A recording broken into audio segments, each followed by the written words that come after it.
Bread హల్వాకి కావాల్సిన పదార్థాలు bread, milk bread 8 pieces cut చేసి పెట్టుకున్న బ్రెడ్, కట్ చేసి పెట్టుకున్న బాదం పలుకులు, జీడిపప్పు, ఇలాచీ పౌడర్, కాచి చల్లార్చిన పాలు, షుగర్ అన్నీ ఈక్వల్ క్వాంటిటీస్. నెయ్యి వేసుకొని పీసెస్ ఫ్రై చేసుకున్నాం.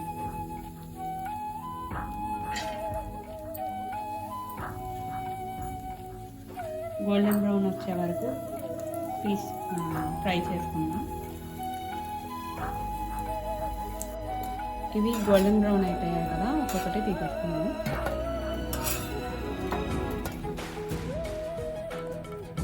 వేయించుకున్న బ్రెడ్ ముక్కలు